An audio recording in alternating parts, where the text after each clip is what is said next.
सालाह्यो सच सब ऊपर हर धनी, जिस नाई कोय शरीक, किस लेखै हो गनी रहाओ। ਇਹ ਹਨ ਸਿਧਾਂਤ ਰੂਪ ਪੰਕਤੀਆਂ। ਧੰਨ ਗੁਰੂ ਰਾਮਦਾਸ ਮਹਾਰਾਜ ਸੱਚੇ ਪਾਤਸ਼ਾਹ ਫਰਮਾਉਂਦੇ ਨੇ, ਸਾਲਾਹੇ ਹੋ ਸੱਚ ਸਭ ਉੱਪਰ। ਬਈ ਤੁਸੀਂ ਉਹ ਸੱਚ ਨੂੰ ਸਲਾਹੋ। ਸੱਚ ਕੌਣ ਹੈ? ਪ੍ਰਮਾਤਮਾ। ਸਭ ਉੱਪਰ, ਉਹ ਸਭ ਤੋਂ ਉੱਪਰ ਹੈ ਤੇ ਉਹੀ ਵਾਹਿਗੁਰੂ ਪਰਮੇਸ਼ਰ ਦੀਨ ਦੁਨੀਆ ਦਾ ਮਾਲਕ ਹੈ, ਜਿਸ ਨਾਹੀਂ ਕੋਈ ਸ਼ਰੀਕ, ਜਿਸ ਵਾਹਿਗੁਰੂ ਦਾ ਕੋਈ ਸ਼ਰੀਕ ਨਹੀਂ, ਭਾਵ ਉਹਦੇ ਵਰਗਾ ਹੋਰ ਕੋਈ ਉਸਦਾ ਸ਼ਰੀਕ ਨਹੀਂ ਹੈ। ਕਿਸ ਲੇਖਿਆ ਹੈ ਗਣੀ, ਉਹਨੂੰ ਕਿਸ ਲੇਖੇ ਦੇ ਵਿੱਚ ਗਿਣਿਆ ਜਾਵੇ, ਭਾਵ ਉਹਨੂੰ ਕਿਸੇ ਮਿਣਤੀ ਗਿਣਤੀ ਕਿਸੇ ਹਿਸਾਬ ਕਿਤਾਬ ਦੇ ਵਿੱਚ ਨਹੀਂ ਗਿਣਿਆ ਜਾ ਸਕਦਾ। ਪੌਣ ਪਾਣੀ ਧਰਤੀ ਆਕਾਸ਼, ਘਰ ਮੰਦਰ ਹਰ ਬਣੀ। ਰਹਾਉ ਵਿਸਰਾਮ ਦੇ ਕੇ ਗੁਰਸਿੱਖਾਂ ਨੇ ਸਵਾਲ ਕੀਤਾ, ਸੱਚੇ ਪਾਤਸ਼ਾਹ ਸਾਨੂੰ ਇਹ ਤਾਂ ਦੱਸੋ, ਉਹ ਵਾਹਿਗੁਰੂ ਪਰਮੇਸ਼ਰ ਹੈ ਕਿੱਥੇ? ਤਾਂ ਸਤਿਗੁਰੂ ਫਰਮਾਉਂਦੇ ਨੇ, ਪੌਣ ਪਾਣੀ ਧਰਤੀ ਆਕਾਸ਼, ਹਵਾ ਪਾਣੀ ਧਰਤੀ ਤੇ ਆਕਾਸ਼, ਘਰ ਮੰਦਰ ਹਰ ਬਣੇ। ਇਹ ਵਾਹਿਗੁਰੂ ਦਾ ਘਰ ਹੀ ਤੇ ਬਣੇ ਹੋਏ ਨੇ, ਭਾਵ ਇਹਨਾਂ ਸਾਰੇ ਤੱਤਾਂ ਦੇ ਵਿੱਚ ਵਾਹਿਗੁਰੂ ਪਰਮੇਸ਼ਰ ਵਸ ਰਿਹਾ ਹੈ। ਅਥਵਾ ਪੌਣ ਪਾਣੀ ਧਰਤੀ ਆਕਾਸ਼ ਤੇ ਨਾਲ ਅੱਗ ਵੀ ਨਾਲ ਪੰਜਵਾਂ ਤੱਤ ਨਾਲ ਰਲਾ ਲੈਣਾ। ਇਹਨਾਂ ਪੰਜਾਂ ਤੱਤਾਂ ਤੋਂ ਸਾਰਾ ਸੰਸਾਰ ਬਣੇ। ਘਰ ਮੰਦਰ ਹਰ ਬਣੀ, ਇਹ ਜਿਹੜਾ ਸੰਸਾਰ ਹੈ ਵੀ ਇਹ ਵਾਹਿਗੁਰੂ ਪਰਮੇਸ਼ਰ ਦੇ ਆਪਣੇ ਰਹਿਣ ਦਾ ਘਰ ਬਣਿਆ ਹੋਇਆ ਹੈ। ਵਿਚ ਵਰਤੈ ਨਾਨਕ ਆਪ, ਝੂਠ ਕਹੋ ਕਿਆ ਗਨੀ। ਧੰਨ ਗੁਰੂ ਰਾਮਦਾਸ ਮਹਾਰਾਜ ਸੱਚੇ ਪਾਤਸ਼ਾਹ ਫਰਮਾਉਂਦੇ ਨੇ, ਸਾਰੇ ਸੰਸਾਰ ਦੇ ਵਿੱਚ ਉਹ ਅਕਾਲ ਪੁਰਖ ਵਾਹਿਗੁਰੂ ਆਪ ਵਰਤ ਰਿਹਾ ਹੈ। ਝੂਠ ਕਹੋ ਕਿਆ ਗਨੀ, ਦੱਸੋ ਇਹਦੇ ਵਿੱਚ ਝੂਠ ਕਿਹੜੀ ਗੱਲ ਹੈ? ਇਹ ਬਿਲਕੁਲ ਸੱਚੀ ਗੱਲ ਹੈ। ਗਨੀ ਇਸ ਗੱਲ ਦੀ ਵਿਚਾਰ ਕਰਕੇ ਦੇਖੋ ਵੀ ਇਹ ਸਾਰੇ ਸੰਸਾਰ ਦੇ ਵਿੱਚ ਵਾਹਿਗੁਰੂ ਪਰਮੇਸ਼ਰ ਆਪ ਵਰਤ ਰਿਹਾ ਹੈ ਤੇ ਇਹਦੇ ਵਿੱਚ ਕੋਈ ਝੂਠ ਵਾਲੀ ਗੱਲ ਨਹੀਂ ਹੈ। ਤਿਲੰਗ ਮਹੱਲਾ ਚੌਥਾ। ਨਿਤ ਨੇਫਲ ਕਰਮ ਕਮਾਏ, ਬਫਾਵੈ ਦੁਰਮਤੀਆ। ਲਓ ਹੁਣ ਧੰਨ ਗੁਰੂ ਰਾਮਦਾਸ ਮਹਾਰਾਜ ਸੱਚੇ ਪਾਤਸ਼ਾਹ ਵੀ ਇਸ ਸੰਸਾਰ ਦੀ ਹਾਲਤ ਬਿਆਨ ਕਰਦੀ ਹਨ। ਐਸਾ ਬਾਜੀ ਸਹਿਸਾਰ ਨਾ ਚੇਤੈ ਹਰ ਨਾਮਾ। ਇਹ ਸੰਸਾਰ ਐਸਾ ਇੱਕ ਬਾਜੀਗਰ ਹੈ, ਇਹ ਇੱਕ ਐਸਾ ਮਦਾਰੀ ਹੈ, ਇਹ ਇੱਕ ਐਸਾ ਮਸ਼ਕਰਾ ਹੈ, ਨਾ ਚੇਤੈ ਹਰ ਨਾਮਾ। ਇਹ ਕਦੇ ਵਾਹਿਗੁਰੂ ਦਾ ਨਾਮ ਤੇ ਚੇਤੇ ਹੀ ਨਹੀਂ ਕਰਦਾ। ਖਿਨ ਮੈਂ ਬਿਨਸੈ ਸਭ ਝੂਠ। ਇਹ ਜਿਹੜਾ ਸੰਸਾਰ ਸਭ ਝੂਠਾ ਹੈ, ਇਹ ਧੂਏ ਦਾ ਪਹਾੜ ਹੈ, ਇਹ ਖਿਨ ਦੇ ਵਿੱਚ ਹੀ ਇਸਨੇ ਨਾਸ ਹੋ ਜਾਣਾ ਹੈ। ਮੇਰੇ ਮਨ ਧਿਆਏ ਰਾਮਾ, ਇਸੇ ਲਈ ਐ ਮੇਰੇ ਮਨ ਤੂੰ ਉਸ ਵਾਹਿਗੁਰੂ ਦਾ ਸਿਮਰਨ ਕਰ, ਸੰਸਾਰ ਦੇ ਨਾਲ ਮੋਹ ਨਾ ਕਰ, ਕਿਉਂਕਿ ਇਹਨੇ ਤਾਂ ਖਿਨ ਦੇ ਵਿੱਚ ਹੀ ਨਾਸ ਹੋ ਜਾਣਾ। ਪਰ ਇਸ ਮਨੁੱਖ ਦਾ ਸੁਭਾਵ ਕੀ ਹੈ? ਆਰੰਭ ਤੋਂ ਸਤਿਗੁਰੂ ਜੀ ਫਰਮਾਉਂਦੇ ਹਨ, ਨਿਤ ਨਿਹਫਲ ਕਰਮ ਕਮਾਏ, ਬਫਾਵੈ ਦੁਰਮਤੀਆ। ਨਿਤ ਨਿਹਫਲ ਕਰਮ ਕਮਾਏ। ਵੇਖ ਲੋ, ਇਹ ਜਿਹੜਾ ਸੰਸਾਰ ਹੈ ਹਮੇਸ਼ਾ ਨਿਸਫਲ ਕੰਮ, ਬੇਕਾਰ ਕੰਮ ਕਰ ਰਿਹਾ ਹੈ, ਭਾਵ ਉਹ ਕੰਮ ਕਰ ਰਿਹਾ ਜਿਹਦਾ ਕੋਈ ਚੰਗਾ ਰਿਜ਼ਲਟ ਨਹੀਂ ਹੁੰਦਾ। ਨਿਤ ਨਿਹਫਲ ਕਰਮ ਕਮਾਏ। ਇਹ ਜਿਹੜਾ ਸੰਸਾਰ ਹੈ ਹਮੇਸ਼ਾ ਲਈ ਨਿਸਫਲ ਕੰਮ, ਬੇਕਾਰ ਕੰਮ, ਫਜ਼ੂਲ ਕੰਮ ਕਰੀ ਜਾ ਰਿਹਾ ਹੈ। ਬਫਾਵੈ ਦੁਰਮਤੀਆ। ਫਿਰ ਇਹ ਖੋਟੀ ਮੱਤ ਵਾਲਾ ਬਫਾਵੈ ਦਾ ਅਰਥ ਵੀ ਫਿਰ ਆਪਣੇ ਆਪ ਨੂੰ ਬੜਾ ਬਫਾਉਂਦਾ ਹੈ, ਬੜਾ ਆਫਰਦਾ ਹੈ, ਬੜੀਆਂ ਬੜਕਾਂ ਮਾਰਦਾ, ਬੜੀਆਂ ਫੜਾਂ ਮਾਰਦਾ ਹੈ। ਜਬ ਆਣੈ ਵਲ ਵੰਚ ਕਰ ਝੂਠ, ਤਬ ਜਾਣੈ ਜਗ ਜਿੱਤੀਆ। ਉਹ ਨੇਫਲ ਕੰਮ ਕਿਹੜੇ ਨੇ ਉਹਦੇ ਬਾਰੇ ਸਤਿਗੁਰੂ ਅੱਗੇ ਸਪਸ਼ਟ ਕਰਦੇ ਹਨ। ਜਬ ਆਣੈ ਵਲ ਵੰਚ ਕਰ ਝੂਠ। ਜਦੋਂ ਕੋਈ ਵਾਲ ਛਲ ਕਰਕੇ, ਵਾਲ ਵੰਚ ਦਾ ਅਰਥ ਹੈ ਕੋਈ ਵਾਲ ਛਲ ਕਰਕੇ ਤੇ ਝੂਠ ਬੋਲ ਕੇ ਕੋਈ ਨਾ ਕੋਈ ਪਦਾਰਥ, ਕੋਈ ਮਾਇਆ ਜਾਂ ਧਨ ਆਦਿਕ ਲੈ ਆਉਂਦਾ ਹੈ, ਤਬ ਜਾਣੈ ਜਗ ਜਿੱਤੀਆ। ਉਸ ਵੇਲੇ ਇੰਨਾ ਖੁਸ਼ ਹੁੰਦਾ ਹੈ ਮਾਨੋ ਸਾਰੇ ਸੰਸਾਰ ਨੂੰ ਜਿੱਤ ਲਿਆ ਹੈ। ਇਸ ਮਨੁੱਖ ਦਾ ਐਸਾ ਬੁਰਾ ਸੁਭਾਵ ਹੈ, ਇਹ ਬੇਕਾਰ ਕੰਮ ਕਰਦਾ ਹੈ। ਕੋਈ ਵਾਲਛਲ ਕਰ ਕਰਕੇ, ਝੂਠ ਬੋਲ ਬੋਲ ਕੇ, ਲੋਕਾਂ ਦੇ ਕੋਲੋਂ ਠੱਗੀਆਂ ਮਾਰ ਮਾਰ ਕੇ ਧਨ ਮਾਇਆ ਲਿਆਉਂਦਾ ਹੈ ਤੇ ਜਦੋਂ ਲੈ ਆਉਂਦਾ ਉਸ ਵੇਲੇ ਇੰਨਾ ਹੰਕਾਰ ਦੇ ਵਿੱਚ ਆਕੜਦਾ ਮਾਨੋ ਸਾਰੇ ਸੰਸਾਰ ਨੂੰ ਹੀ ਜਿੱਤ ਲਿਆ ਹੈ। ਤੇ ਇਸ ਤਰ੍ਹਾਂ ਇਹ ਝੂਠਾ ਹੰਕਾਰ ਕਰਦਾ ਹੈ। ਐਸਾ ਬਾਜੀ ਸਹਿਸਾਰ ਨਾ ਚੇਤੈ ਹਰ ਨਾਮਾ, ਖਿਨ ਮੈਂ ਬਿਨਸੈ ਸਭ ਝੂਠ, ਮੇਰੇ ਮਨ ਧਿਆਏ ਰਾਮਾ ਰਹਾਉ। ਸਾਹਿਬ ਸਤਿਗੁਰੂ ਸੱਚੇ ਪਾਤਸ਼ਾਹ ਫਰਮਾਉਂਦੇ ਨੇ, ਐਸਾ ਬਾਜੀ ਸਹਿਸਾਰ, ਵੀ ਜਿਹੜਾ ਸੰਸਾਰ ਹੈ ਇਹ ਐਸਾ ਬਾਜੀਗਰ ਹੈ। ਇਹ ਬਾਜੀ ਭਾਵੇਂ ਸੰਖੇਪ ਹੀ ਸ਼ਬਦ ਵਰਤਿਆ ਹੈ, ਪਰ ਐਸਾ ਬਾਜੀ ਸਹਿਸਾਰੇ, ਸੰਸਾਰ ਐਸਾ ਬਾਜੀਗਰ ਹੈ, ਇੱਕ ਐਸਾ ਜਾਦੂਗਰ ਹੈ। ਇਹ ਸੰਸਾਰ ਇੱਕ ਐਸਾ ਤਮਾਸ਼ਗੀਰ ਹੈ, ਨਾ ਚੇਤਾ ਹਰ ਨਾਮਾ, ਇਹ ਕਦੇ ਵਾਹਿਗੁਰੂ ਦੇ ਨਾਮ ਨੂੰ ਤਾਂ ਚੇਤੇ ਹੀ ਨਹੀਂ ਕਰਦਾ, ਤੇ ਸੰਸਾਰ ਦੇ ਨਾਲ ਹੀ ਮੋਹ ਪਿਆਰ ਕਰ ਰਿਹਾ ਹੈ। ਖਿਨਮੈ ਬਿਨਸੈ ਸਭ ਝੂਠ। ਪਰ ਇਸ ਗੱਲ ਨੂੰ ਯਾਦ ਰੱਖੋ ਵੀ ਇਹ ਜਿਹੜਾ ਸੰਸਾਰ ਹੈ ਇਹ ਤੇ ਝੂਠਾ ਹੈ ਸਾਰਾ ਸੰਸਾਰ। ਇਹ ਜਗ ਤੂੰ ਕਾ ਪਹਾੜ, ਦ੍ਰਿਸ਼ਟਮਾਨ ਹੈ ਸਗਲ ਮਥੀਨਾ। ਇਹਨੇ ਖਿੰਨ ਦੇ ਵਿੱਚ ਹੀ, ਇੱਕ ਅੱਧੇ ਮਿੰਟ ਸੈਕਿੰਡ ਦੇ ਵਿੱਚ ਹੀ ਨਾਸ ਹੋ ਜਾਣਾ ਹੈ। ਮੇਰੇ ਮਨ ਧਿਆਏ ਰਾਮਾ, ਇਸੇ ਲਈ ਐ ਮੇਰੇ ਮਨ ਤੂੰ ਉਸ ਵਾਹਿਗੁਰੂ ਪਰਮੇਸ਼ਰ ਦਾ ਸਿਮਰਨ ਕਰ। ਸਾਵੇਲਾ ਚਿਤ ਨਾ ਆਵੈ, ਜਿਤ ਆਏ ਕੰਟਕ ਕਾਲ ਗ੍ਰਸੈ। ਰਹਾਉ ਵਿਸਰਾਮ ਦੇ ਕੇ ਸਾਹਿਬ ਸਤਿਗੁਰੂ ਸੱਚੇ ਪਾਤਸ਼ਾਹ ਫਰਮਾਉਂਦੇ ਹਨ ਵੀ ਇਹ ਸੰਸਾਰ ਇੱਕ ਐਸਾ ਬਾਜੀਗਰ ਹੈ, ਇਹ ਇੱਕ ਐਸਾ ਤਮਾਸ਼ਗੀਰ ਹੈ। ਸਾਵੇਲਾ ਚਿਤ ਨਾ ਆਵੈ, ਇਹਨੂੰ ਉਹ ਸਮਾਂ ਚੇਤੇ ਹੀ ਨਹੀਂ ਆਉਂਦਾ, ਉਹ ਸਮਾਂ ਇਸ ਨੂੰ ਕਦੇ ਯਾਦ ਵੀ ਨਹੀਂ ਆਉਂਦਾ। ਜਿਤ ਆਏ ਕੰਟਕ ਕਾਲ ਗ੍ਰਸੈ, ਜਿਸ ਵੇਲੇ ਕੰਟਕ ਦੁਖਦਾਈ ਕਾਲ ਆ ਕੇ ਗ੍ਰਸਦਾ ਹੈ, ਭਾਵ ਇਸ ਨੂੰ ਮੌਤ ਦਾ ਸਮਾਂ ਭੁੱਲਿਆ ਹੋਇਆ ਹੈ। ਤਿਸ ਨਾਨਕ ਲੈ ਛਡਾਏ, ਜਿਸ ਕਿਰਪਾ ਕਰ ਹਿਰਦੈ ਵਸੈ। ਧੰਨ ਗੁਰੂ ਰਾਮਦਾਸ ਮਹਾਰਾਜ ਸੱਚੇ ਪਾਤਸ਼ਾਹ ਫਰਮਾਉਂਦੇ ਨੇ ਵੀ ਤਿਸ ਨਾਨਕ ਲੈ ਛਡਾਏ, ਉਸਨੂੰ ਵੀ ਉਹ ਅਕਾਲ ਪੁਰਖ ਵਾਹਿਗੁਰੂ ਪਰਮੇਸ਼ਰ ਆਪ ਜਮਾ ਤੋਂ ਕਾਲ ਤੋਂ ਛੁਡਾ ਲੈਂਦਾ ਹੈ। ਜਿਸ ਕਿਰਪਾ ਕਰ ਹਿਰਦੈ ਵਸੈ, ਜਿਸ ਦੇ ਉੱਤੇ ਕਿਰਪਾ ਕਰਕੇ ਵਾਹਿਗੁਰੂ ਆਪ ਹਿਰਦੇ ਵਿੱਚ ਵਸ ਜਾਂਦਾ ਹੈ, ਤੇ ਫਿਰ ਉਸ ਨੂੰ ਉਹ ਵਾਹਿਗੁਰੂ ਪਰਮੇਸ਼ਰ ਵੀ ਕਾਲ ਤੋਂ ਜਮਾ ਦੇ ਜਾਲ ਤੋਂ ਬਚਾ ਲੈਂਦਾ ਹੈ। ਤਿਲੰਗ ਮਹੱਲਾ ਪੰਜਵਾਂ। ਘਰ ਪਹਿਲਾ।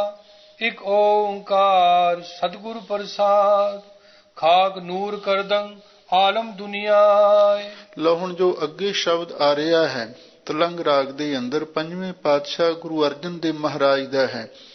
ਕਿਉਂਕਿ ਪਹਿਲਾਂ ਗੁਰੂ ਨਾਨਕ ਸਾਹਿਬ ਜੀ ਦੇ ਸ਼ਬਦ ਆਏ ਸਨ, ਫਿਰ ਚੌਥੇ ਪਾਤਸ਼ਾਹ ਦੇ ਦੋ ਸ਼ਬਦਾਂ ਦੀ ਵਿਚਾਰ ਸੰਗਤਾਂ ਸਰਵਣ ਕਰ ਚੁੱਕੇ ਹੋ। ਹੁਣ ਅੱਗੇ ਪੰਜਵੇਂ ਪਾਤਸ਼ਾਹ ਦੇ ਸ਼ਬਦ ਆਰੰਭ ਹੋ ਰਹੇ ਨੇ। ਇਹ ਸ਼ਬਦ ਜੋ ਅੱਗੇ ਆ ਰਿਹਾ ਹੈ, ਇਹਦੀਆਂ ਰਹਾਉ ਦੀਆਂ ਪੰਕਤੀਆਂ ਨੇ। ਬੰਦੇ ਚਸ਼ਮ ਦੀਦੰ ਫਨਾਏ, ਦੁਨੀਆ ਮੁਰਦਾਰ ਖੁਰਦਨੀ ਗਾਫਲ ਹਵਾਏ। ਰਹਾਉ, ਇਸ ਸ਼ਬਦ ਦੇ ਵਿੱਚ ਧੰਨ ਗੁਰੂ ਅਰਜਨ ਦੇਵ ਮਹਾਰਾਜ ਸੱਚੇ ਪਾਤਸ਼ਾਹ ਨੇ ਵੀ ਫਾਰਸੀ ਦੇ ਲਫ਼ਜ਼ ਵਰਤੇ ਨੇ। ਜਿਵੇਂ ਪਹਿਲਾਂ ਵੀ ਆਪ ਸੰਗਤਾਂ ਵਿਚਾਰ ਸਰਵਣ ਕਰ ਚੁੱਕੇ ਹੋ, ਤਲੰਗ ਰਾਗ ਦਾ ਪਹਿਲਾ ਸ਼ਬਦ ਸੀ ਯਕ ਅਰਜ ਗੁਪਤਮ ਪੇਸ਼ ਤੋਂ ਦਰਗੋਸ਼ ਕੁਨ ਕਰਤਾਰ। ਉਹ ਰੇਖਤਾ ਬੋਲੀ ਵਿੱਚ ਉਚਾਰਨ ਕੀਤਾ ਗਿਆ, ਜੋ ਫਾਰਸੀ ਤੇ ਹਿੰਦੀ ਦੇ ਮਿਸ਼ਰਣ ਤੋਂ ਇੱਕ ਬੋਲੀ ਪ੍ਰਚਲਿਤ ਹੋਈ ਸੀ, ਉਸਨੂੰ ਰੇਖਤਾ ਬੋਲੀ ਆਖਿਆ ਜਾਂਦਾ ਸੀ। ਤੇ ਉਸ ਤੋਂ ਬਾਅਦ ਫਿਰ ਸ਼ਾਹਜਹਾਨ ਦੇ ਵੇਲੇ ਉਹ ਉਰਦੂ ਬੋਲੀ ਅਖਵਾਈ। ਇਸੇ ਤਰ੍ਹਾਂ ਇਹ ਵੀ ਸ਼ਬਦ ਧੰਨ ਗੁਰੂ ਅਰਜਨ ਦੇਵ ਮਹਾਰਾਜ ਦਾ ਉਸ ਰੇਖਤਾ ਬੋਲੀ ਦੇ ਵਿੱਚ ਹੀ ਹੈ, ਜਿਹਦੇ ਵਿੱਚ ਫਾਰਸੀ ਦੇ ਲਫ਼ਜ਼ ਤੇ ਨਾਲ ਕੁਝ ਹਿੰਦੀ ਦੇ ਸ਼ਬਦ, ਕੁਝ ਪੰਜਾਬੀ ਦੇ ਸ਼ਬਦ ਵੀ ਉਚਾਰਨ ਕੀਤੇ ਗਏ। ਇਹਦੀ ਉਥਾਨਕਾ ਦੇ ਬਾਰੇ ਮਹਾਂਪੁਰਖੇ ਦੱਸਦੇ ਸਨ ਵੀ ਇੱਕ ਵਾਰ ਕੁਝ ਸੰਗਤਾਂ ਦੂਰ ਦਰਾਡੇ ਤੋਂ ਗੁਰੂ ਮਹਾਰਾਜ ਦੇ ਦਰਸ਼ਨ ਕਰਨ ਵਾਸਤੇ ਆ ਰਹੀਆਂ ਸਨ। ਉਹ ਅਟਕ ਦਰਿਆ ਤੇ ਪਹੁੰਚੀਆਂ ਔਰ ਉੱਥੇ ਆ ਕੇ ਉਹਨਾਂ ਨੂੰ ਕੁਝ ਹਨੇਰਾ ਹੋਣ ਲੱਗਿਆ, ਤੇ ਜਿਹੜੇ ਮਲਾਹ ਸਨ ਔਰ ਉਹ ਵਾਪਸ ਆਪਣੇ ਘਰਾਂ ਨੂੰ ਜਾ ਰਹੇ ਸਨ। ਇੱਕ ਉਹਨਾਂ ਦੇ ਵਿੱਚੋਂ ਜਿਹੜਾ ਸਭ ਤੋਂ ਮੁਖੀ ਮਲਾਹ ਸੀ, ਉਹਦਾ ਨਾਮ ਆਲਮ ਲਿਖਿਆ ਹੈ, ਉਹ ਆਲਮ ਨਾਂ ਦਾ ਸੀ। ਤੇ ਉਹਨੂੰ ਸੰਗਤਾਂ ਨੇ ਬੇਨਤੀ ਕੀਤੀ, ਕਹਿਣ ਲੱਗੇ ਵੀ ਤੂੰ ਸਾਨੂੰ ਇਹ ਦਰਿਆ ਪਾਰ ਕਰਵਾ ਦੇ, ਜਿਹੜੀ ਤੇਰੀ ਮਿਹਨਤ ਹੈ ਉਹ ਅਸੀਂ ਦੇ ਦੇਵਾਂਗੇ। ਕਿਉਂਕਿ ਉਸ ਵੇਲੇ ਬੇੜੀਆਂ ਤੇ ਚੜ੍ਹ ਕੇ ਦਰਿਆ ਪਾਰ ਕੀਤੇ ਜਾਂਦੇ ਸਨ, ਕੋਈ ਪੁਲਾਂ ਦਾ ਸਾਧਨ ਨਹੀਂ ਸੀ ਹੋ ਸਕਿਆ। ਤੇ ਇਹ ਜਿਹੜਾ ਆਲਮ ਮਲਾਹ ਸੀ, ਇਹਦੇ ਮਨ ਦੇ ਵਿੱਚ ਵੇਖ ਕੇ ਵੀ ਸੰਗਤਾਂ ਕੋਲੇ ਗੁਰੂ ਮਹਾਰਾਜ ਦੀ ਕਾਰ ਭੇਟਾ ਹੈ, ਮਨ ਵਿੱਚ ਲਾਲਚ ਪੈਦਾ ਹੋ ਗਿਆ। ਇਹ ਉਹਨਾਂ ਸੰਗਤਾਂ ਨੂੰ ਕਹਿਣ ਲੱਗਾ ਬਈ ਤੁਸੀਂ ਇਉਂ ਕਰੋ ਵੀ ਜਿੰਨੀ ਤੁਸੀਂ ਗੁਰੂ ਮਹਾਰਾਜ ਦੇ ਲਈ ਕਾਰ ਭੇਟਾ ਲੈ ਕੇ ਜਾ ਰਹੇ ਹੋ ਉਹ ਤੁਸੀਂ ਮੇਰੇ ਹਵਾਲੇ ਕਰ ਦਿਓ ਤੇ ਮੈਂ ਤੁਹਾਨੂੰ ਦਰਿਆ ਪਾਰ ਕਰ ਦੇਵਾਂਗਾ। ਸੰਗਤਾਂ ਕਹਿਣ ਲੱਗੀਆਂ ਇਹ ਕਿਵੇਂ ਹੋ ਸਕਦਾ ਹੈ? ਤੇ ਫਿਰ ਉਹ ਕਹਿਣ ਲੱਗਾ ਮੈਂ ਤੁਹਾਨੂੰ ਦਰਿਆ ਪਾਰ ਨਹੀਂ ਕਰਵਾਵਾਂਗਾ। ਚਲੋ ਸੰਗਤਾਂ ਵਾਹਿਗੁਰੂ ਦਾ ਭਾਣਾ ਸਮਝ ਕੇ ਚੁੱਪਚਾਪ ਹੋ ਗਈਆਂ। ਫਿਰ ਸੰਗਤ ਨੇ ਫੈਸਲਾ ਕੀਤਾ ਵੀ ਚਲੋ ਹੁਣ ਹੋਰ ਤੇ ਕੋਈ ਚਾਰਾ ਨਹੀਂ, ਹੁਣ ਸਾਨੂੰ ਇੱਥੇ ਦਰਿਆ ਦੇ ਕੰਢੇ ਤੇ ਸਾਨੂੰ ਵਿਸ਼ਰਾਮ ਕਰਨਾ ਪਵੇਗਾ। ਚਲੋ ਸੰਗਤਾਂ ਨੇ ਉਸ ਦਰਿਆ ਦੇ ਕੰਢੇ ਤੇ ਜਦੋਂ ਆਸਣ ਲਾਇਆ, ਵਿਸ਼ਰਾਮ ਕੀਤਾ, ਤਾਂ ਇਸ ਆਲਮ ਮਲਾਹ ਨੇ ਹੋਰ ਸਾਥੀਆਂ ਦੇ ਨਾਲ ਰਲ ਕੇ ਤੇ ਸੰਗਤ ਦੇ ਉੱਤੇ ਹਮਲਾ ਕੀਤਾ। ਜਿਹੜੀ ਸੰਗਤ ਕੋਲੇ ਮਾਇਆ ਸੀ, ਗੁਰੂ ਦੀ ਕਾਰ ਭੇਟਾ ਸੀ, ਹੋਰ ਕੀਮਤੀ ਪਦਾਰਥ ਸਨ, ਤੇ ਉਹ ਸਾਰੇ ਇਹਨਾਂ ਨੇ ਖੋਹ ਲਏ। ਪਰ ਜਦੋਂ ਇਹ ਵਾਪਸ ਜਾਣ ਲੱਗੇ ਤਾਂ ਦੱਸਦੇ ਨੇ ਵੀ ਇਹ ਅੰਨੇ ਹੋ ਗਏ, ਇਹਨਾਂ ਨੂੰ ਦਿਸਣੋਂ ਹੀ ਬੰਦ ਹੋ ਗਿਆ। ਫਿਰ ਇਹਨਾਂ ਨੂੰ ਪਤਾ ਲੱਗਿਆ ਵੀ ਇਹ ਗੁਰੂ ਦੀ ਕਾਰ ਭੇਟਾ ਹੈ, ਅਸੀਂ ਸੰਗਤ ਦੇ ਨਾਲ ਜ਼ਿਆਦਤੀ ਕੀਤੀ ਹੈ, ਧੱਕੇ ਦੇ ਨਾਲ ਗੁਰੂ ਦੀ ਕਾਰ ਭੇਟਾ ਖੋਹ ਕੇ ਲਿਆਂਦੀ, ਇਹ ਗੁਰੂ ਨੇ ਕੋਈ ਕੌਤਕ ਵਰਤਾਇਆ। ਫਿਰ ਇਹਨਾਂ ਦੇ ਮਨ ਦੇ ਵਿੱਚ ਸ਼ਰਧਾ ਜਾਗ ਪਈ। ਇਹ ਜਿਹੜਾ ਆਲਮ ਮਲਾਹ ਸੀ, ਫਿਰ ਇਹ ਸੰਗਤ ਕੋਲ ਆਇਆ, ਆ ਕੇ ਮੁਆਫੀ ਮੰਗੀ ਤੇ ਕਹਿਣ ਲੱਗਾ ਵੀ ਮੈਨੂੰ ਤੁਸੀਂ ਇਹ ਦੱਸੋ ਤੁਸੀਂ ਕਿਹੜੇ ਗੁਰੂ ਦੇ ਸਿੱਖ ਹੋ? ਤਾਂ ਉਹਨਾਂ ਨੇ ਧੰਨ ਗੁਰੂ ਅਰਜਨ ਦੇਵ ਮਹਾਰਾਜ ਦਾ ਨਾਮ ਲਿਆ। ਇਹ ਕਹਿਣ ਲੱਗਾ ਫਿਰ ਮੈਨੂੰ ਵੀ ਉੱਥੇ ਹੁਣ ਨਾਲ ਲੈ ਜਾਓ, ਮੈਂ ਵੀ ਗੁਰੂ ਅਰਜਨ ਦੇਵ ਮਹਾਰਾਜ ਦੇ ਦਰਸ਼ਨ ਕਰਨਾ ਚਾਹੁੰਦਾ ਹਾਂ। ਇਹ ਆਲਮ ਮਲਾਹ ਤੇ ਸੰਗਤਾਂ ਦੇ ਨਾਲ ਮਿਲ ਕੇ ਹੁਣ ਉੱਥੇ ਸ੍ਰੀ ਅੰਮ੍ਰਿਤਸਰ ਸਾਹਿਬ ਪਹੁੰਚਿਆ ਤੇ ਇਹਨੇ ਆ ਕੇ ਬੇਨਤੀ ਕੀਤੀ, ਮਹਾਰਾਜ ਹੁਣ ਇਹ ਪੰਜਾਬੀ ਬੋਲੀ ਤੇ ਸਮਝਦਾ ਨਹੀਂ ਸੀ, ਮੈਨੂੰ ਉਪਦੇਸ਼ ਦਿਓ। ਤਾਂ ਗੁਰੂ ਅਰਜਨ ਦੇਵ ਮਹਾਰਾਜ ਨੇ ਉਸ ਆਲਮ ਮਲਾਹ ਦੇ ਪ੍ਰਥਾਏ ਇਹ ਸ਼ਬਦ ਉਚਾਰਨ ਕੀਤਾ ਔਰ ਇਹਦੇ ਵਿੱਚ ਵਧੇਰੇ ਉਹ ਫਾਰਸੀ ਅਰਬੀ ਦੇ ਲਫ਼ਜ਼ ਨੇ। ਤਿਲੰਗ ਮਹੱਲਾ ਪੰਜਵਾਂ ਕਰ ਪਹਿਲਾ। ਤਿਲੰਗ ਰਾਗ ਦੇ ਵਿੱਚ ਪੰਜਵੇਂ ਪਾਤਸ਼ਾਹ ਪਹਿਲੇ ਕਰ ਸੁਰਤਾਲ ਵਿੱਚ ਇਹ ਸ਼ਬਦ ਉਚਾਰਨ ਕਰ ਰਹੇ ਹਨ, ਇੱਕ ਓੰਕਾਰ ਸਤਿਗੁਰ ਪ੍ਰਸਾਦ। ਆਰੰਭ ਦੇ ਵਿੱਚ ਮੰਗਲਾਚਰਨ ਕੀਤਾ ਹੈ, ਉਹ ਅਕਾਲ ਪੁਰਖ ਵਾਹਿਗੁਰੂ ਇੱਕ ਅਦਵੈਤ ਸਰੂਪ ਹੈ। ਓੰਕਾਰ ਸਾਰਿਆਂ ਦਾ ਪ੍ਰਕਾਸ਼ਕ, ਸਤ ਨਾਸ ਤੋਂ ਰਹਿਤ ਤੇ ਗੁਰ ਪ੍ਰਸਾਦ ਗੁਰੂ ਦੀ ਕਿਰਪਾ ਨਾਲ ਉਹ ਮਿਲਦਾ ਹੈ। ਖਾਕ ਨੂਰ ਅਰਦੰ ਆਲਮ ਦੁਨੀਆਏ। ਰਹਾਉ ਦੀਆਂ ਪੰਕਤੀਆਂ ਤੋਂ ਆਪਾਂ ਅਰਥ ਸ਼ੁਰੂ ਕਰਦੇ ਹਾਂ। ਬੰਦੇ ਚਸ਼ਮ ਦੀਦੰ ਫਨਾਏ, ਦੁਨੀਆ ਮੁਰਦਾਰ ਖੁਰਦਨੀ ਗਾਫਲ ਹਵਾਏ। ਰਹਾਉ ਸਾਹਿਬ ਸਤਿਗੁਰੂ ਧੰਨ ਗੁਰੂ ਅਰਜਨ ਦੇਵ ਮਹਾਰਾਜ ਫਰਮਾਉਂਦੇ ਨੇ, ਬੰਦੇ ਚਸ਼ਮ ਦੀਦੰ ਫਨਾਏ। ਇਹ ਬੰਦੇ, ਚਸ਼ਮ ਦਾ ਅਰਥ ਹੈ ਅੱਖਾਂ, ਤੂੰ ਜੋ ਕੁਝ ਵੀ ਆਪਣੀਆਂ ਅੱਖਾਂ ਦੇ ਨਾਲ ਦੀਦੰ ਦਾ ਅਰਥ ਵੇਖ ਰਿਹਾ ਹੈ, ਫਨਾਏ ਇਹ ਸਭ ਕੁਝ ਨਾਸ ਹੋ ਜਾਣ ਵਾਲਾ ਹੈ। ਇਹ ਸੰਸਾਰ ਫਾਨੀ ਹੈ। ਦੁਨੀਆ ਮੁਰਦਾਰ ਖੁਰਦਨੀ ਗਾਫਲ ਹਵਾਏ। ਇਹ ਜਿਹੜੀ ਦੁਨੀਆ ਹੈ ਇਹ ਤੇ ਮੁਰਦਾਰ ਖਾ ਰਹੀ ਹੈ। ਮੁਰਦਾਰ ਕੀ ਹੈ? ਕੂੜ ਬੋਲ ਮੁਰਦਾਰ ਖਾਏ, ਅਵਰੀ ਨੂੰ ਸਮਝਾਵਣ ਜਾਏ। ਝੂਠ ਬੋਲ ਕੇ ਖਾਣਾ ਕਿਸੇ ਦਾ ਹੱਕ ਇਹ ਮੁਰਦਾਰ ਹੈ। ਸਾਰੀ ਦੁਨੀਆ ਝੂਠ ਬੋਲ ਕੇ ਪਰਾਇਆ ਹੱਕ ਇਹ ਮੁਰਦਾਰ ਖਾ ਰਹੀ ਹੈ। ਗਾਫਲ ਹਵਾਏ, ਤੇ ਫਿਰ ਹਵਾਏ ਦਾ ਅਰਥ ਹਿਰਸ ਦੇ ਵਿੱਚ, ਤ੍ਰਿਸ਼ਨਾ ਦੇ ਵਿੱਚ, ਮਾਇਆ ਦੀ ਭੁੱਖ ਦੇ ਵਿੱਚ ਗਾਫਲ ਹੋਈ ਹੋਈ ਹੈ। ਇਹ ਅਚੇਤ ਹੋਈ ਹੋਈ ਹੈ। ਗਾਫਲ ਦਾ ਅਰਥ ਭੁੱਲੀ ਹੋਈ ਵੀ ਕੀਤਾ ਹੈ। ਗਾਫਲ ਹਵਾਏ ਇਹ ਸਾਰੀ ਦੁਨੀਆ ਵੀ ਇਹ ਹਵਾਏ ਹਿਰਸ ਦੇ ਵਿੱਚ ਗਾਫਲ ਹੋ ਕੇ ਰੱਬ ਨੂੰ ਭੁੱਲੀ ਹੋਈ ਹੈ।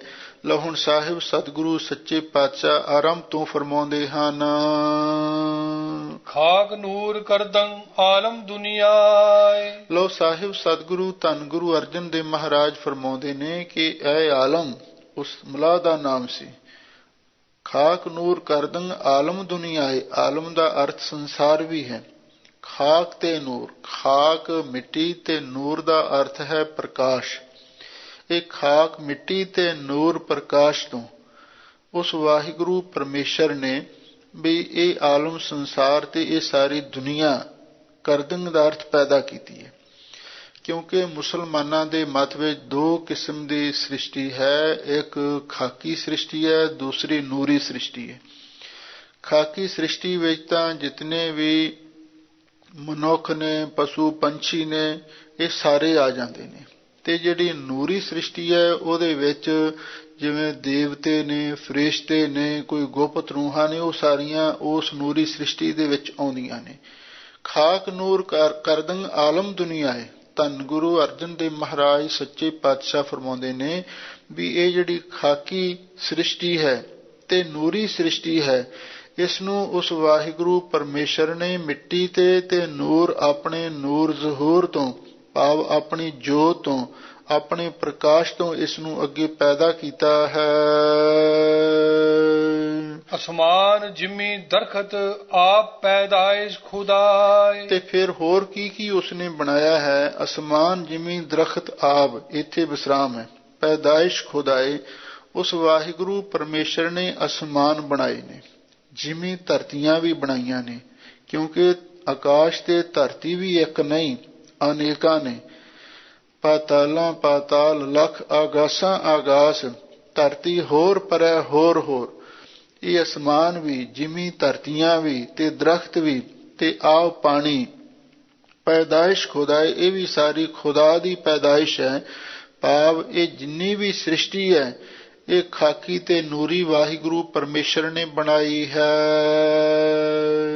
ਬੰਦੇ ਚਸ਼ਮ ਦੀਦੰਗ ਫਨਾਏ, ਦੁਨੀਆ ਮੁਰਦਾਰ ਖੁਰਦਨੀ ਗਾਫਲ ਹਵਾਏ ਰਾਵ। ਧੰਨ ਗੁਰੂ ਅਰਜਨ ਦੇਵ ਮਹਾਰਾਜ ਸੱਚੇ ਪਾਤਸ਼ਾਹ ਫਰਮਾਉਂਦੇ ਨੇ, ਐ ਬੰਦੇ, ਜੋ ਵੀ ਕੁਝ ਤੂੰ ਆਪਣੀਆਂ ਚਸ਼ਮ ਅੱਖਾਂ ਦੇ ਨਾਲ ਵੇਖ ਰਿਹਾ ਹੈ, ਫਨਾਏ, ਇਹ ਨਾਸਵੰਤ ਹੈ। ਦੁਨੀਆ ਮੁਰਦਾਰ ਖੁਰਦਨੀ, ਵੇਖ ਲੋ ਇਹ ਜਿਹੜੀ ਦੁਨੀਆ ਹੈ ਝੂਠ ਬੋਲ ਕੇ ਪਰਾਇਆ ਹੱਕ ਖਾਣਾ ਮੁਰਦਾਰ ਖਾ ਰਹੀ ਹੈ, ਤੇ ਗਾਫਲ ਹਵਾਏ, ਤੇ ਹਿਰਸ ਦੇ ਵਿੱਚ ਗਾਫਲ ਹੋਈ ਹੋਈ ਹੈ, ਰੱਬ ਨੂੰ ਭੁੱਲੀ ਹੋਈ ਹੈ। ਗੈਬਾਨ ਹੈਵਾਨ ਹਰਾਮ ਕੁਸ਼ਤਨੀ ਮੁਰਦਾਰ ਬਖੋਰਾ। ਕਿਉਂਕਿ ਇਹ ਵੀ ਲੁੱਟਾਂ ਮਾਰਾਂ ਕਰਦਾ ਸੀ ਨਾ, ਇਸ ਲਈ ਇਹਨੂੰ ਉਸ ਢੰਗ ਦੇ ਨਾਲ ਹੀ ਗੁਰੂ ਮਹਾਰਾਜ ਨੇ ਉਪਦੇਸ਼ ਦਿੱਤਾ ਹੈ। ਰਹਾਉ ਵਿਸਰਾਮ ਦੇ ਕੇ ਅੱਗੇ ਫਰਮਾਉਂਦੇ ਹਨ, ਗੈਬਾਨ ਹੈਵਾਨ ਹਰਾਮ ਕੁਸ਼ਤਨੀ, ਇਹ ਜਿਹੜਾ ਇਹ ਮਨੁੱਖ ਹੈ ਇਹ ਗੈਬਾਨ ਭੂਤਨਾ ਹੋ ਕੇ, ਤੇ ਹੈਵਾਨ ਕਹਿੰਦੇ ਨੇ ਪਸ਼ੂ ਨੂੰ, ਗੈਬਾਨ ਕਹਿੰਦੇ ਨੇ ਭੂਤ ਪ੍ਰੇਤ ਨੂੰ। ਇਹ ਭੂਤਾਂ ਪ੍ਰੇਤਾਂ ਵਾਂਗੂ ਤੇ ਹੈਵਾਨ ਪਸ਼ੂਆਂ ਵਾਂਗੂ ਹਰਾਮ ਦੀਆਂ ਖਾ ਰਿਹਾ ਹੈ। ਹਰਾਮ ਕੁਸ਼ਤਨੀ, ਹਰਾਮ ਦੀਆਂ ਪਰਾਇਆ ਹੱਕ ਖਾਣਾ, ਇਹ ਹਰਾਮ ਦੀ ਕਹਿੰਦੇ ਤੇ ਹਰਾਮ ਦਾ ਖਾਂਦਾ। ਜਿਹੜਾ ਬੰਦਾ ਕੋਈ ਕੰਮ ਨਾ ਕਰੇ ਤੇ ਐਵੇਂ ਕਹਿੰਦੇ ਤੇ ਹਰਾਮ ਦੀਆਂ ਖਾਂਦਾ ਫਿਰਦਾ।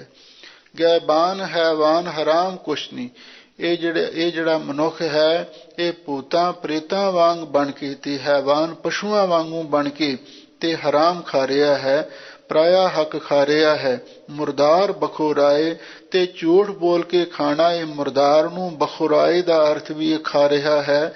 ਇੱਕ ਪਾਸੇ ਸਤਿਗੁਰੂ ਮਹਾਰਾਜ ਦੇ ਉਹ ਬਚਨ ਧਿਆਨ ਵਿੱਚ ਰੱਖਣ ਯੋਗ ਨੇ, ਹੱਕ ਪਰਾਇਆ ਨਾਨਕਾ ਉਸ ਸੂਰ ਉਸ ਗਾਏ, ਗੁਰ ਪੀਰ ਹਾਮਾ ਤਾਂ ਪਰੇ ਜਾ ਮੁਰਦਾਰ ਨਾ ਖਾਏ। ਤੇ ਨਾਲ ਸਤਿਗੁਰੂ ਮਹਾਰਾਜ ਦੇ ਇਹ ਵੀ ਬਚਨ ਨੇ, ਮਾਰਨ ਪਾਏ ਹਰਾਮ ਮੈਂ ਹੋਏ ਹਲਾਲ ਨਾ ਜਾਏ। ਜੇ ਕੋਈ ਪਰਾਇਆ ਹੱਕ ਖੋ ਕੇ ਉਹਦੇ ਵਿੱਚੋਂ ਕੁਛ ਪੁੰਨ ਦਾਨ ਵੀ ਕਰੇ, ਸੋਚੇ ਬਈ ਮੈਂ ਹੁਣ ਇਹ ਪਰਾਏ ਹੱਕ ਦੇ ਵਿੱਚੋਂ, ਚੋਰੀ ਦੇ ਮਾਲ ਦੇ ਵਿੱਚੋਂ ਕੁਛ ਪੁੰਨ ਦਾਨ ਕਰ ਦਿੱਤਾ ਹੈ, ਵੀ ਹੁਣ ਤੇ ਇਹ ਮੇਰੀ ਕਮਾਈ ਸਫਲ ਹੋ ਗਈ ਹੋਵੇਗੀ।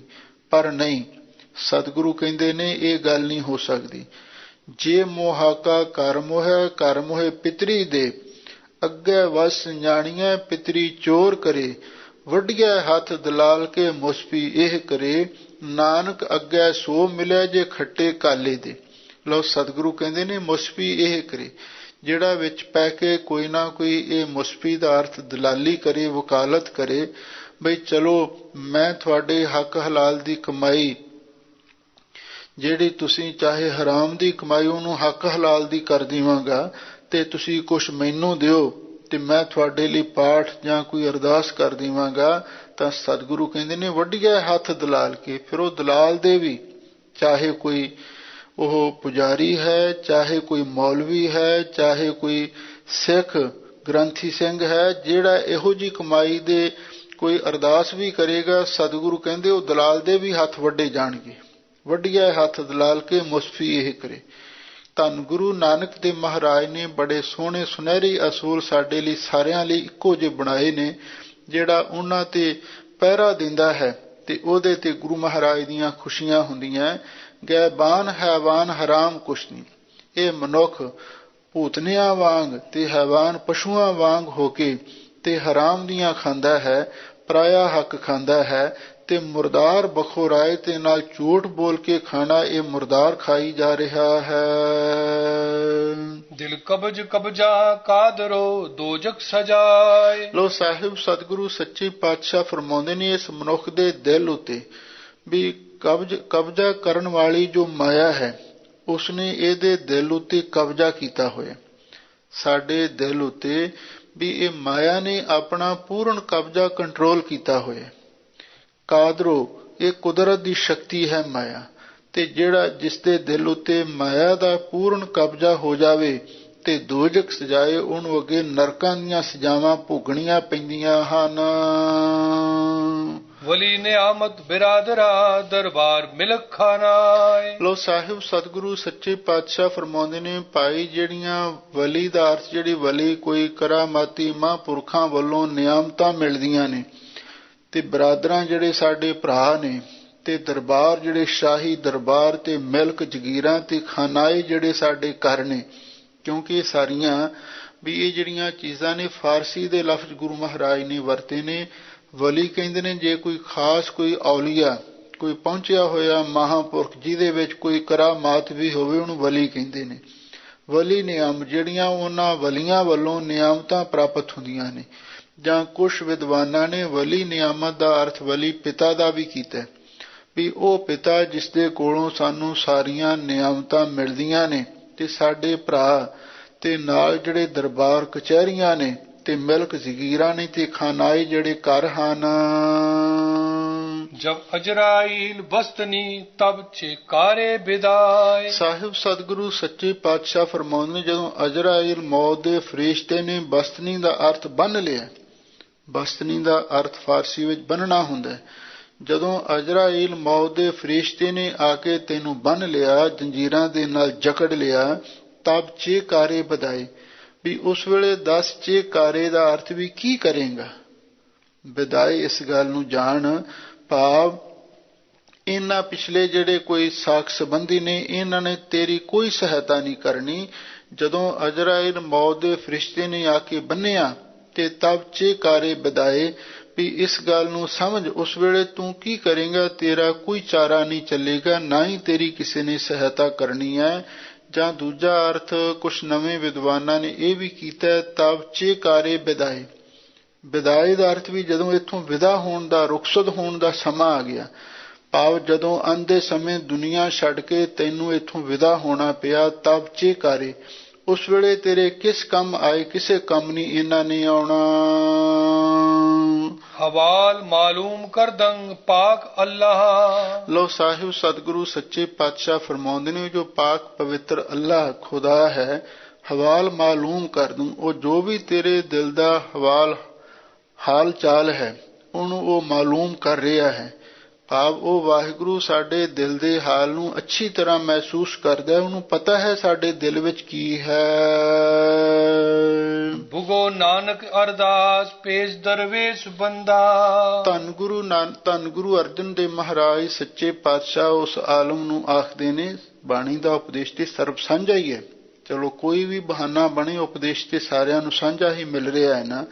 ਭੁਗੋ ਨਾਨਕ ਅਰਦਾਸ, ਧੰਨ ਗੁਰੂ ਅਰਜਨ ਦੇਵ ਮਹਾਰਾਜ ਸੱਚੇ ਪਾਤਸ਼ਾਹ ਫਰਮਾਉਂਦੇ ਨੇ ਵੀ ਤੁਸੀਂ ਭੁਗੋ ਦਾ ਅਰਥ ਵੀ ਅਰਦਾਸ ਕਰੋ। ਕਿਹਦੇ ਅੱਗੇ? ਪੇਸ਼ ਦਰਵੇਸ਼ ਬੰਦਾ ਹੈ, ਜਿਹੜੇ ਦਰਵੇਸ਼ ਬੰਦੇ ਨੇ, ਰੱਬ ਦੇ ਫਕੀਰ ਨੇ, ਪਹੁੰਚੇ ਹੋਏ ਮਹਾਂਪੁਰਖ ਨੇ, ਪੇਸ਼ ਉਹਨਾਂ ਦੇ ਅੱਗੇ ਜਾ ਕੇ ਅਰਦਾਸ ਬੇਨਤੀ ਕਰੋ ਤੇ ਉਹ ਮਹਾਂਪੁਰਖਾਂ ਦੀ ਆਸੀਸ ਦੇ ਨਾਲ ਤੁਸੀਂ ਕੋਈ ਹੋ ਸਕਦਾ ਮਾੜੇ ਕੰਮਾਂ ਤੋਂ ਬਚ ਸਕੋ ਤੇ ਨਾਲ ਵਾਹਿਗੁਰੂ ਦੀ ਦਰਗਾਹ ਵਿੱਚ ਪ੍ਰਵਾਨ ਹੋ ਜਾਵੋ। ਤਿਲੰਗ ਕਰ ਦੂਜਾ ਮਹੱਲਾ ਪੰਜਵਾਂ। ਤੁਧ ਬਿਨ ਦੂਜਾ ਨਾਹੀ ਕੋਇ, ਤੂੰ ਕਰਤਾਰ ਕਰਹਿ ਸੋ ਹੋਏ। ਲਓ ਹੁਣ ਅੱਗੇ ਧੰਨ ਗੁਰੂ ਅਰਜਨ ਦੇਵ ਮਹਾਰਾਜ ਸੱਚੇ ਪਾਤਸ਼ਾਹ ਦਾ ਤਿਲੰਗ ਰਾਗ ਦਾ ਦੂਜਾ ਸ਼ਬਦ ਹੈ। ਤਿਲੰਗ ਕਰ ਦੂਜਾ, ਤਿਲੰਗ ਰਾਗ ਦੇ ਵਿੱਚ ਦੂਜੀ ਕਰ ਸੁਰ ਤਾਲ ਦੇ ਵਿੱਚ ਮਹੱਲਾ ਪੰਜਵਾਂ, ਇਹ ਪੰਜਵੇਂ ਪਾਤਸ਼ਾਹ ਦਾ ਸ਼ਬਦ ਆ ਰਿਹਾ ਹੈ। ਵੈਸੇ ਆਮ ਪਿਛਲੇ ਸ਼ਬਦ ਵਿੱਚ ਤਿਲੰਗ ਮਹੱਲਾ ਪੰਜਵਾਂ ਪਹਿਲਾਂ ਆਇਆ ਸੀ, ਕਰ ਪਿੱਛੋਂ ਸੀ, ਪਰ ਇੱਥੇ ਘਰ ਪਹਿਲਾਂ ਤੇ ਮਹੱਲਾ ਪੰਜਵਾਂ ਬਾਅਦ ਵਿੱਚ ਲਿਖਿਆ ਹੈ। ਇਹ ਸਤਿਗੁਰੂ ਦੀ ਚਲੋ ਆਪਣੀ ਮੌਜ ਹੈ, ਕਿਵੇਂ ਵੀ ਉਸ ਨੂੰ ਲਿਖ ਸਕਦੇ ਹਨ। ਤੁਧ ਬਿਨ ਦੂਜਾ ਨਾ ਹੀ ਕੋਈ। ਸਾਹਿਬ ਸਤਿਗੁਰੂ ਸੱਚੇ ਪਾਤਸ਼ਾਹ ਨੇ ਇਸ ਪਾਵਨ ਪਵਿੱਤਰ ਸ਼ਬਦ ਦੇ ਅੰਦਰ ਅਕਾਲ ਪੁਰਖ ਵਾਹਿਗੁਰੂ ਪਰਮੇਸ਼ਰ ਦੀ ਸਿਫਤ ਸਲਾਹ ਕੀਤੀ ਹੈ। ਰਹਾਉ ਦੀ ਪੰਕਤੀ ਹੈ, ਸਭ ਉਪਰ ਪਾਰ ਬ੍ਰਹਮ ਦਾ ਤਾਰ, ਤੇਰੀ ਟੇਕ ਤੇਰਾ ਆਧਾਰ। ਰਹਾਉ, ਸਭ ਤੋਂ ਉੱਪਰ ਸਭ ਤੋਂ ਉੱਚਾ ਉਹ ਪਾਰ ਬ੍ਰਹਮ, ਪਾਪਾਂ ਪੁੰਨਾਂ ਤੋਂ ਪਰੇ ਬ੍ਰਹਮ ਵਿਆਪਕ ਸਰੂਪ ਸਭ ਜੀਵਾਂ ਨੂੰ ਰਿਜ਼ਕ ਦੇਣ ਵਾਲਾ ਦਾਤਾ ਹੀ ਹੈ। ਤੇਰੀ ਟੇਕ ਤੇਰਾ ਆਧਾਰ, ਤੇਰੀ ਟੇਕ, ਤੂੰ ਇਹ ਗੱਲ ਆਖੇ ਵਾਹਿਗੁਰੂ ਮੈਨੂੰ ਤੇਰੀ ਹੀ ਟੇਕ ਹੈ ਤੇ ਤੇਰਾ ਹੀ ਆਸਰਾ ਹੈ, ਤੇਰੀ ਹੀ ਇਸ ਦੁਨੀਆ ਵਿੱਚ ਟੇਕ ਹੈ ਤੇ ਤੇਰਾ ਹੀ ਮੈਨੂੰ ਪ੍ਰਲੋਕ ਦੇ ਵਿੱਚ ਆਸਰਾ ਹੈ। ਇਉਂ ਉਸ ਵਾਹਿਗੁਰੂ ਦੇ ਚਰਨਾਂ ਵਿੱਚ ਅਰਦਾਸ ਬੇਨਤੀ ਕਰ। ਹੁਣ ਆਰੰਭ ਤੋਂ ਸਤਿਗੁਰੂ ਜੀ ਫਰਮਾਉਂਦੇ ਹਨ, ਤੁਧ ਬਿਨ ਦੂਜਾ ਨਾਹੀ ਕੋਇ, ਤੂੰ ਕਰਤਾਰ ਕਰੈ ਸੋ ਹੋਏ। ਹੇ ਵਾਹਿਗੁਰੂ ਜੀ, ਤੇਰੇ ਬਿਨਾ ਹੋਰ ਕੋਈ ਦੂਜਾ ਹੈ ਹੀ ਨਹੀਂ, ਤੂੰ ਕਰਤਾਰ ਕਰਹਿ। ਹੇ ਕਰਤਾ ਪੁਰਖ ਵਾਹਿਗੁਰੂ, ਜੋ ਵੀ ਤੂੰ ਕਰਦਾ ਹੈ ਸੋ ਹੋਏ ਉਹੀ ਸੰਸਾਰ ਦੇ ਵਿੱਚ ਹੁੰਦਾ ਹੈ। ਤੇਰਾ ਜੋਰ ਤੇਰੀ ਮਨ ਟੇਕ, ਸਦਾ ਸਦਾ ਜਪ ਨਾਨਕ ਏਕ। ਹੇ ਵਾਹਿਗੁਰੂ, ਸਾਨੂੰ ਤੇਰਾ ਹੀ ਜੋਰ ਬਲ ਹੈ, ਤੇਰੀ ਹੀ ਮਨ ਦੇ ਵਿੱਚ ਟੇਕ ਹੈ, ਸਦਾ ਸਦਾ ਜਪ ਨਾਨਕ ਏਕ। ਧੰਨ ਗੁਰੂ ਅਰਜਨ ਦੇਵ ਮਹਾਰਾਜ ਸੱਚੇ ਪਾਤਸ਼ਾਹ ਆਪਣੇ ਆਪ ਨੂੰ ਕਹਿੰਦੇ ਨੇ ਕਿ ਐ ਦਾਸ, ਐ ਮਨ, ਤੂੰ ਸਦਾ ਸਦਾ ਉਸ ਇੱਕ ਵਾਹਿਗੁਰੂ ਪਰਮੇਸ਼ਰ ਨੂੰ ਜਪ। ਸਭ ਉਪਰ ਭਾਰ ਬ੍ਰਹਮ ਦਾਤਾਰ, ਤੇਰੀ ਟੇਕ ਤੇਰਾ ਆਧਾਰ। ਰਹਾਉ, ਸਾਹਿਬ ਸਤਿਗੁਰੂ ਸੱਚੇ ਪਾਤਸ਼ਾਹ ਫਰਮਾਉਂਦੇ ਨੇ, ਸਭ ਉੱਪਰ, ਸਾਰਿਆਂ ਤੋਂ ਉੱਪਰ ਭਾਵ ਸਭ ਤੋਂ ਉੱਚੇ ਅਸਥਾਨ ਤੇ ਉਹ ਅਕਾਲ ਪੁਰਖ ਵਾਹਿਗੁਰੂ ਵਸ ਰਿਹਾ ਹੈ। ਉਹ ਪਾਪਾਂ ਪੁੰਨਾਂ ਤੋਂ ਪਰੇ ਬ੍ਰਹਮ ਵਿਆਪਕ ਸਰੂਪ ਸਭ ਦਾਤਾਂ ਬਖਸ਼ਣ ਵਾਲਾ ਦਾਤਾ ਵੀ ਹੈ।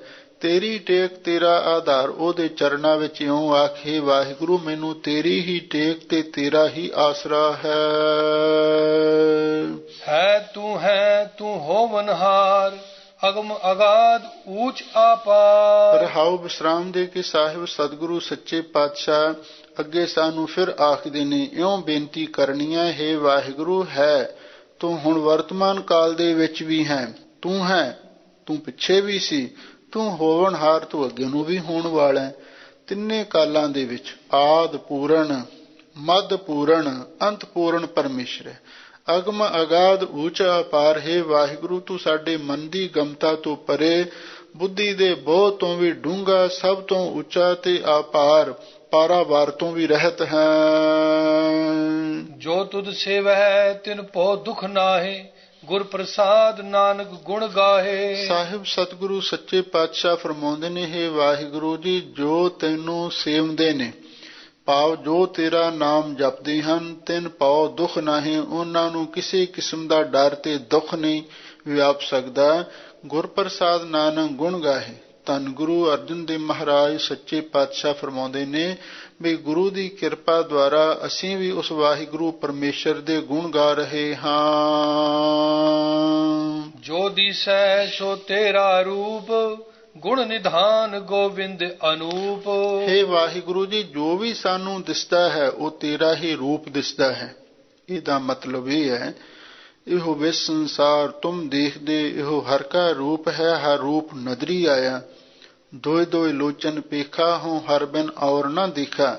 ਵਾਹਿਗੁਰੂ ਦੇ ਪਿਆਰਿਆਂ ਨੂੰ ਜੋ ਵੀ ਕੁਛ ਦਿਸਦਾ ਉਸ ਨੂੰ ਵਾਹਿਗੁਰੂ ਦਾ ਰੂਪ ਹੀ ਅਨੁਭਵ ਕਰਦੇ ਨੇ। ਜੋ ਦਿਸੈ ਸੋ ਤੇਰਾ ਰੂਪ, ਸਾਨੂੰ ਜੋ ਵੀ ਦਿਸਦਾ ਤੇਰਾ ਹੀ ਰੂਪ ਦਿਸਦਾ ਹੈ। ਗੁਣ ਨਿਧਾਨ ਗੋਵਿੰਦ ਅਨੂਪ, ਹੈ ਵਾਹਿਗੁਰੂ ਤੂੰ ਗੁਣਾਂ ਦਾ ਖਜ਼ਾਨਾ ਹੈ। ਗੋਵਿੰਦ ਗੋ ਇੰਦਰੀਆਂ ਦਾ ਵਿੰਦ ਪ੍ਰਕਾਸ਼ਕ ਤੇ ਅਨੂਪ, ਉਪਮਾ ਤੋਂ ਰਹਿਤ ਬੇਮਿਸਾਲ, ਬਹੁਤ ਹੀ ਸੁੰਦਰ ਹੈ। ਸਿਮਰ ਸਿਮਰ ਸਿਮਰ ਜਨ ਸੋਏ, ਨਾਨਕ ਕਰਮ ਪ੍ਰਾਪਤ ਹੋਏ। ਸਾਹਿਬ ਸਤਿਗੁਰੂ ਸੱਚੇ ਪਾਤਸ਼ਾਹ ਫਰਮਾਉਂਦੇ ਨੇ ਕਿ ਜਨ ਹੈ ਪੁਰਸ਼, ਹੈ ਪੁਰਸ਼ਾ ਤੂੰ ਉਸ ਵਾਹਿਗੁਰੂ ਪਰਮੇਸ਼ਰ ਦਾ ਸਿਮਰਨ ਕਰ। ਕਿਵੇਂ ਕਰਾਂ? ਮਨ ਕਰਕੇ, ਬਾਣੀ ਕਰਕੇ, ਸਰੀਰ ਕਰਕੇ ਤੂੰ ਉਸ ਵਾਹਿਗੁਰੂ ਦਾ ਸਿਮਰਨ ਕਰ, ਨਾਨਕ ਕਰਮ ਪ੍ਰਾਪਤ ਹੋਏ। ਕਿਉਂਕਿ ਵਾਹਿਗੁਰੂ ਦਾ ਸਿਮਰਨ ਉਹਦੀ ਮਿਹਰ ਨਾਲ, ਕਰਮ ਦਾ ਅਰਥ ਹੈ ਮਿਹਰ, ਇਹ ਜਿਹੜਾ ਸਿਮਰਨ ਹੈ ਉਹਦੀ ਮਿਹਰ ਦੇ ਨਾਲ ਹੀ ਪ੍ਰਾਪਤ ਹੁੰਦਾ ਹੈ। ਜਿਨ ਜਪਿਆ ਤਿਸ ਕੋ ਬਲਹਾਰ, ਤਿਸ ਕੈ ਸੰਗ ਤਰੈ ਸੰਸਾਰ। ਧੰਨ ਗੁਰੂ ਅਰਜਨ ਦੇਵ ਮਹਾਰਾਜ ਸੱਚੇ ਪਾਤਸ਼ਾਹ ਫਰਮਾਉਂਦੇ ਨੇ, ਭਾਈ ਜਿਸਨੇ ਵਾਹਿਗੁਰੂ ਦੇ ਨਾਮ ਨੂੰ ਜਪਿਆ ਹੈ ਅਸੀਂ ਉਸ ਤੋਂ ਬਲਿਹਾਰ ਜਾਂਦੇ ਹਾਂ। ਤਿਸ ਕੈ ਸੰਗ ਤਰੈ ਸੰਸਾਰ, ਵੀ ਜਿਸਨੇ ਜਪਿਆ ਉਹਦੀ ਸੰਗਤ ਕਰਕੇ ਇਹ ਸੰਸਾਰ ਵੀ ਤਰ ਜਾਂਦਾ ਹੈ। ਕਿਉਂਕਿ ਸਤਿਗੁਰੂ ਦੇ ਬਚਨ ਨੇ, ਆਪ ਮੁਕਤ ਮੁਕਤ ਕਰੈ ਸੰਸਾਰ, ਨਾਨਕ ਤਿਸ ਜਨ ਕੋ ਸਦਾ ਨਮਸਕਾਰ। ਧੰਨ ਗੁਰੂ ਅਰਜਨ ਦੇਵ ਮਹਾਰਾਜ ਨੇ ਭਾਈ ਮੰਝ ਤੇ ਖੁਸ਼ ਹੋ ਕੇ ਵਰਦਾਨ ਦਿੱਤਾ ਸੀ, ਮੰਝ ਪਿਆਰਾ ਗੁਰੂ ਨੂੰ ਗੁਰ ਮੰਝ ਪਿਆਰਾ, ਮੰਝ ਗੁਰੂ ਕਾ ਬੋਹਿਤਾ ਜਗ ਲੰਘਣ ਹਾਰਾ। ਮਹਾਂਪੁਰਖਾਂ ਦਾ ਜੀਵਨ ਇੱਕ ਜਹਾਜ਼ ਵਰਗਾ ਹੋ ਜਾਂਦਾ ਹੈ।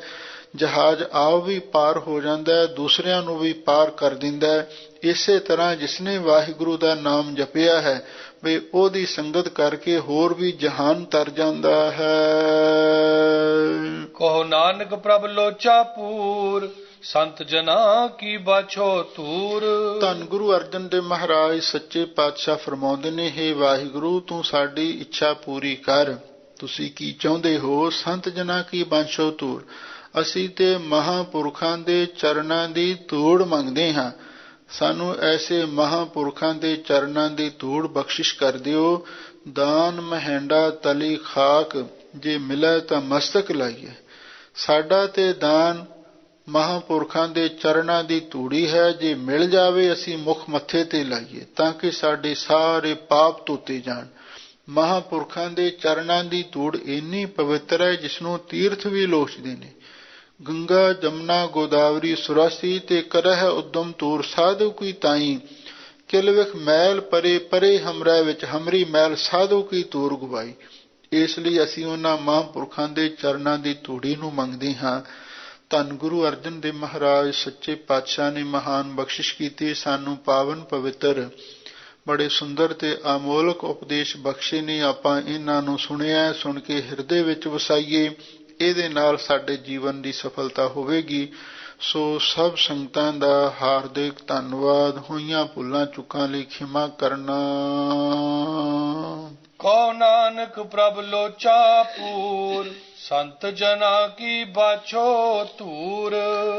ਵਾਹਿਗੁਰੂ ਜੀ ਕਾ ਖਾਲਸਾ, ਵਾਹਿਗੁਰੂ ਜੀ ਕੀ ਫਤਿਹ।